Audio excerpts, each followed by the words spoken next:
오늘은 아무래도 설교를 한 15분만 해야 될 것 같습니다.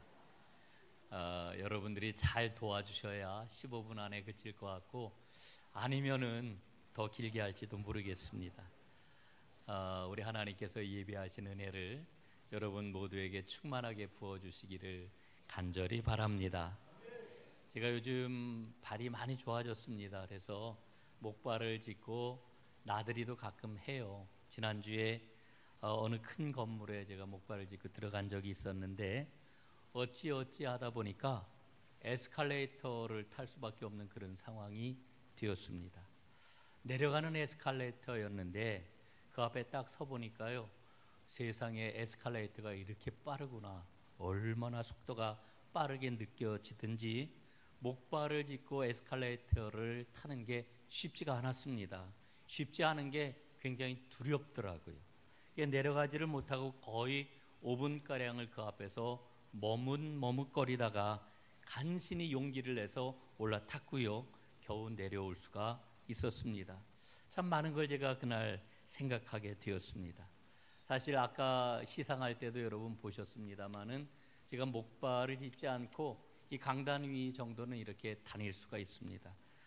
그런데 이제 이렇게 서 있거나 다니면은 발목에 지금 통증이 있어가지고 자제를 하기도 하거니와, 또 한 가지 사실은 제가 걷지 않는 그런 그 이유가 있어요. 이게 뭐냐면은 제가 발에 제대로 힘을 주지 못하고 걸으면은 그 모습이 조금은 정상적이지가 않아 보일 것입니다. 그 모습을 다른 사람에게 보이는 게 마음에 이렇게 흔쾌하지가 않아요. 예? 내가 이렇게 그 편치 않는 모습을 보여준다라고 하는 게 막 마음 한쪽에서 불편한 거지요. 이런 그 제 모습을 보면서 제가 장애를 가진 분들의 그러한 그 마음을 자꾸 헤아리게 됩니다. 실제로 장애를 가지고 살아가는 분들의 삶이 얼마나 불편하고 힘든지를 많이 절감을 하게 되는 거지요. 그러면서 더더군다나 그런 모습을 보이고 싶어 하지 않는 인간의 그런 그 본성을 느끼면서 그렇구나 라고 하는 생각을 자꾸만 갖게 됩니다. 제가 그 전까지는 몰랐어요.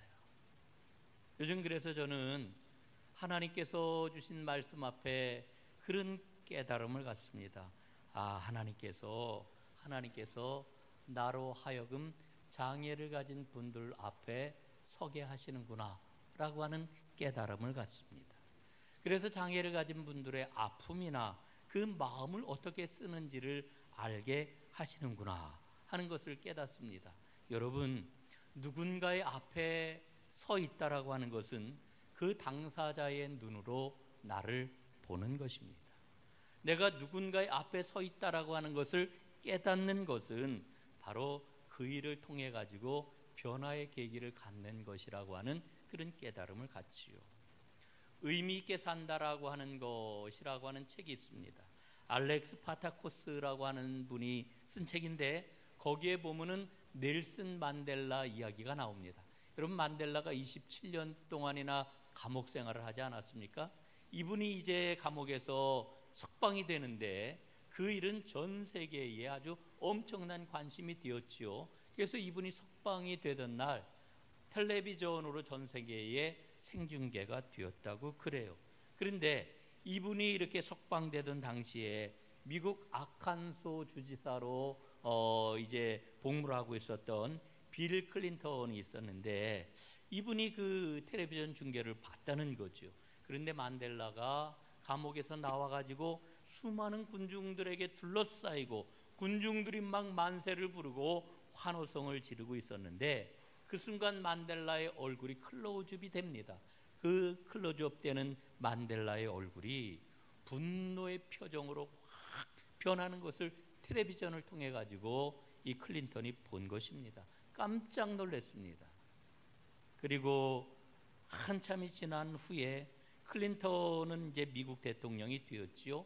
넬슨 만델라를 만날 기회가 있었습니다. 그때 클린턴 대통령이 만델라에게 이렇게 묻습니다. 당신은 원망과 보복을 멀리하고 화해와 평화를 주창하는 분 아닙니까? 그런데 석방되는 그 순간 당신의 얼굴을 보면서 분노에 휩싸이는 그 모습을 보면서 나는 깜짝 놀랐습니다. 왜 그러셨는지요? 그러자 만델라가 대답을 합니다. 잘 보셨습니다. 저는 감옥에 있을 때 성경을 계속 읽었고 성경 말씀을 읽으면서 예수님의 은혜를 깨달았습니다. 그 은혜로 평화로운 마음을 27년 동안 감옥 안에서 유지할 수가 있었지요. 그런데 감옥에서 나오는 순간 군중들의 함성에 휩싸이면서 내가 감옥 안에서 27년이라고 하는 기나긴 시간을 강탈당했구나 라고 하는 느낌이 확 올라오는데 내 안에서 분노와 우라를 감당할 수가 없었습니다. 그런데 그 순간 나를 지탱해 주었던 믿음이 살아났지요. 내 안에 나 아닌 존재가 나를 지금 지배하고 있구나라고 하는 것을 제가 느꼈습니다. 그래서 내가 누구 앞에 있는 존재인지를 다시 한번 생각을 했고 그 은혜로 말미암아 하나님께 기도를 드릴 수가 있었고 그 힘으로 나는 내 마음에 다시 평화를 얻을 수가 있었습니다. 이렇게 대답을 했습니다. 여러분, 우리의 삶을 돌아보게 하는 귀한 이야기라고 저는 생각을 합니다. 우리는 과연 누구 앞에 섰나요? 누구 앞에 서서 살아가고 있나요? 내가 누구 앞에 서 있는 존재냐라고 하는 것을 잊지 않는 것은 너무너무 중요합니다. 오늘 본문을 가리켜서 이사야의 소명기사라고 하는 제목을 붙입니다. 그리고 오늘 본문은 우시야 왕이 죽던 해에라고 하는 말로 시작을 합니다. 여러분, 우시야 왕은 이사야의 친구로 알려졌지요.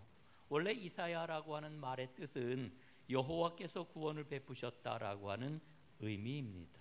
이사야는 예루살렘 왕궁과 굉장히 가깝게 지냈던 사람이고 왕실의 그러한 그 상황에 정통했던 그러한 그 사람이라고 이렇게 알려졌습니다.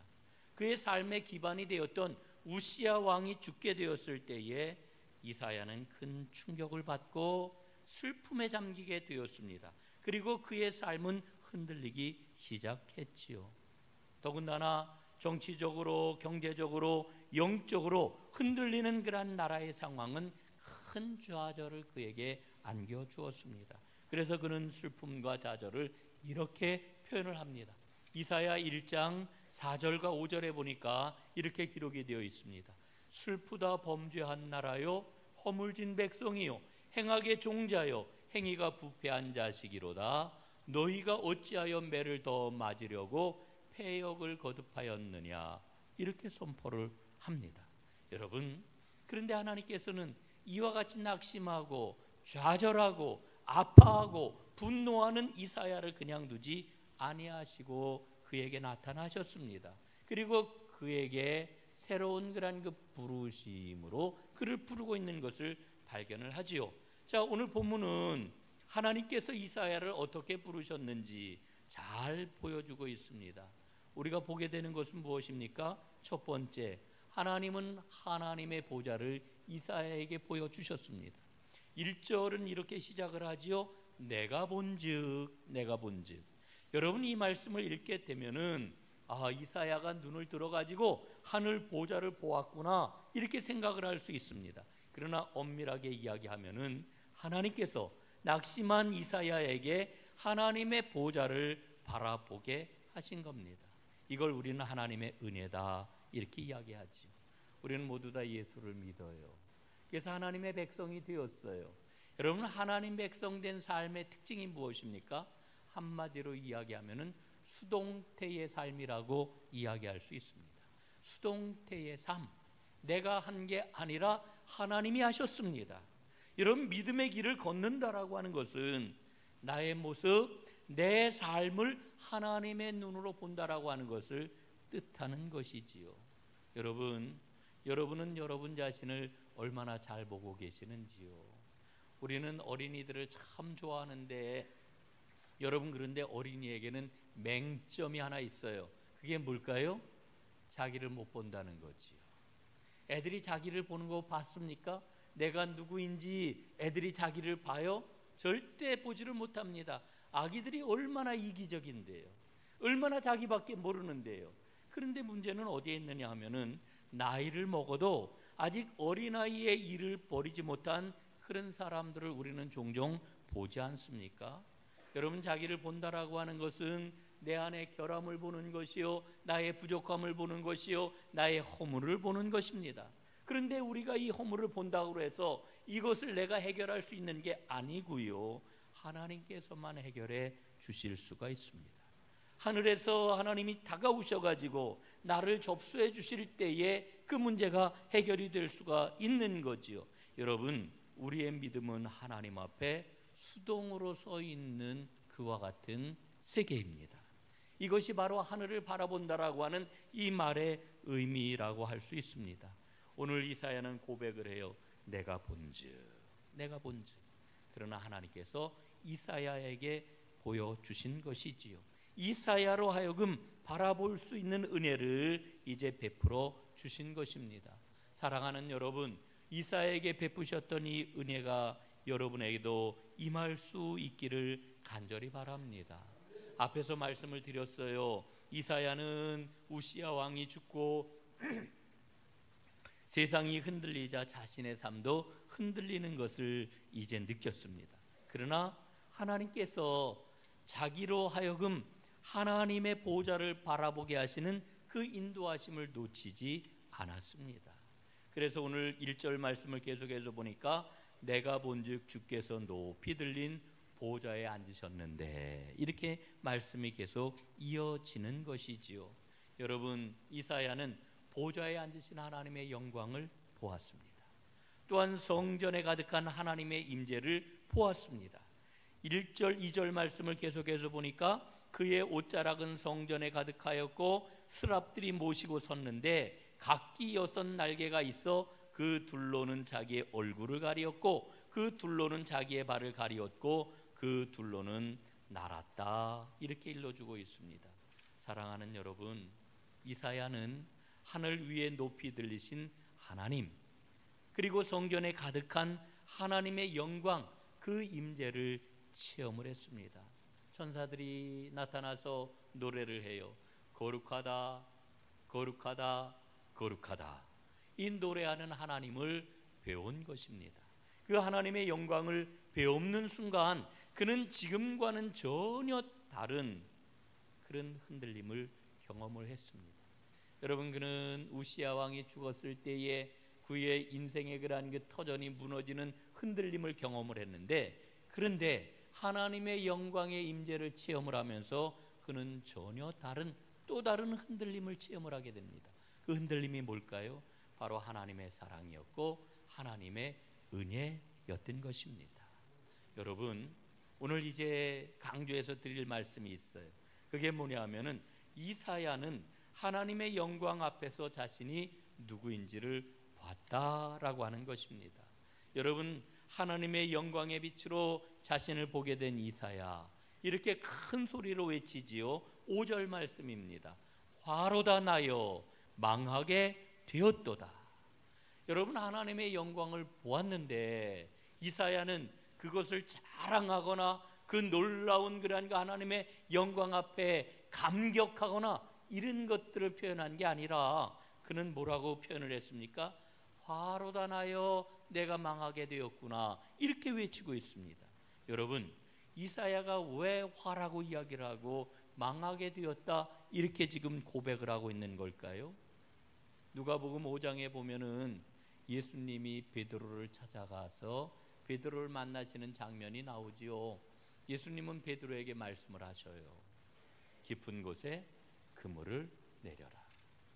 그랬더니 그물이 찢어질 정도로 엄청나게 고기가 잡혔습니다.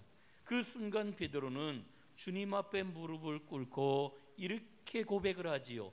주여 나를 떠나소서, 나는 죄인이로소이다. 여러분, 베드로의 이 심정이 바로 오늘 이사야의 심정일 것입니다. 여러분, 우리에게 주어진 가장 큰 복이 뭘까? 저는 오늘 말씀에 비추어서 깨닫습니다. 아, 하나님 앞에서 나를 보는 것, 하나님의 영광의 빛으로 나 자신을 보는 것보다 더 귀한 복이 있을까를 생각을 합니다. 여러분, 하나님 앞에 선다라고 하는 것은 하나님의 눈으로 나 자신을 보는 겁니다. 그럴 때 우리는 우리의 인생이 완전히 새로워지는 것을 경험을 할 수가 있게 되는 거지요. 여러분, 이사야는 오늘 이 소명기사 이전에도 이미 하나님 앞에 쓰임을 받던 선지자였습니다. 하나님의 말씀을 선포했습니다.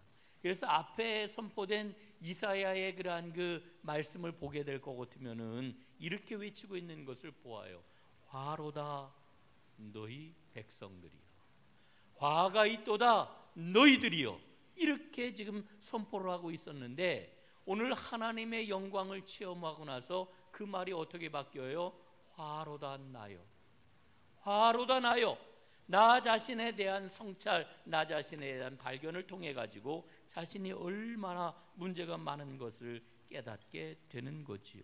여러분, 내가 죄인이라고 하는 것, 나 자신이 얼마나 절망적인 존재인지를 깨닫는 것, 죄에 대한 책임이 있다라고 하는 것을 깨달은 것입니다. 여러분, 이게 정말 큰 복이에요. 한번 생각을 해보십시오. 누군가의 죄를 발견하고 누군가의 잘못을 지적하는 거 어려운 일입니까? 쉬운 일입니까? 제가 볼 때는 세상에서 제일 쉬운 일이에요. 이거보다 쉬운 일이 없어요. 아이고, 아무개가 그랬지, 내가 그럴 줄 알았어. 이건 문제가 많아. 예? 감춘 것도 많고 저거 파헤치면 얼마나 많은 게 나올까? 여러분, 이거 노력한다고 되는 거 아니에요. 자동적으로 돼요. 저절로 돼요. 배우고 애쓰고 노력해야 다른 사람의 죄를 지적하고 문제를 지적하고 이렇게 되는 게 아니에요. 그러나 그 책임으로부터 내가 멀지 않구나, 나에게도 책임이 있구나, 이걸 깨닫는 것은 은혜가 아니면 안 되는 거예요. 예? 오늘 5절 말씀을 지금 계속해서 보면 이렇게 말씀이 기록이 되어 있지요. 화로다 나여 망하게 되었도다. 나는 입술이 부정한 사람이요 입술이 부정한 백성 중에 거주하면서 여호와를 배웠습니다. 여러분, 우리 개역개정판 성경은 잠깐 좀 띄워주세요. 이 말씀을 애매모호하게 번역을 해놨는데 새 번역 성경을 보거나 쉬운 성경을 보게 될 것 같으면요, 이 이사야가 얼마나 처절하게 백성들 가운데서 자기 자신을 새롭게 발견하고 하나님 앞에 회개를 하고 있는지 몰라요. 여러분, 이런 얘기입니다. 이사야는 말씀을 전하는 사람이에요. 여러분, 말씀을 전하는 사람에게 요구되는 게 무엇입니까? 순결함과 진실함일 것입니다. 근데 이사야는 자기의 입술이 부정하다는 거예요. 잘못된 삶을 살아가는 백성들과 하나도 다를 바가 없다라고 하는 것을 깨달은 거예요. 지금까지는 그저 백성들을 대상화해가지고 여기 백성들이 있구나, 백성들에게 하나님이 주신 말씀 선포해야지, 이러면 자기 할 일을 다 했는지 알았어요. 예? 여러분, 그 저는 이제 평생토록 이제 목사로 살아가는 사람이기 때문에 저에게 주어진 운명이 있어요. 그 운명이 뭐냐? 매일같이 말씀을 선포하는 거. 이게 저의 운명이에요. 운명. 예? 이거 쉽게 이 운명을 받아들이고 사역을 감당할 수 있는 길이 있는데 이게 뭐냐면, 오늘 이렇게 교인들이 앉아 있구나, 그냥 선포하면 되지. 대상화해가지고 여기 앉아 있는 사람들은 교인들이니까 나는 여기 서가지고 하나님의 말씀 선포하는 걸로 내 할 일 다 했다. 그러면 쉬워요. 그러나 하나님의 말씀은 능력이 있기 때문에, 하나님의 말씀은 인격이기 때문에 그렇게 전할 수가 없어요. 그 말씀 앞에 내가 서는 거예요. 그 말씀의 빛으로 나를 보는 거예요. 그러니까 어려워요. 누가 목사한다고 하면은 사실은 그래, 내가 기도해 줘야지, 이런 그 마음입니다만은 사실은 말리고 싶은 마음 굉장히 커요. 예. 여러분, 오늘 이사야가 전하고 있는 말씀이 그거예요. 나는 지금까지 내 할 일을 다 했는 줄 알았는데, 그런데 하나님의 영광 앞에 서 보니 그 썩어 빠진 말들, 그 불경스러운 말들, 쏟아나왔던 그 말들이 바로 내 입에서 나온 말이구나. 그 백성들이 바로 나 자신이었구나. 이걸 보는 거예요. 여러분, 하나님의 영광 앞에 서게 되면은 내가 누구인지를 봐요. 우리 종종 그런 경험 하잖아요. 정말 거룩하게 사는 사람, 순결한 사람, 맑은 사람, 아름다운 삶을 사는 사람, 순수하고 깨끗한 영혼을 가진 사람, 우리가 만나게 되잖아요. 그럼 그 앞에 서면 어떻습니까? 아유, 내가 이렇게 살고 있네. 이래서는 안 되지. 나를 보게 돼요. 내가 얼마나 하나님 앞에 부끄러운 그런 그 존재인지를 발견을 하게 돼요.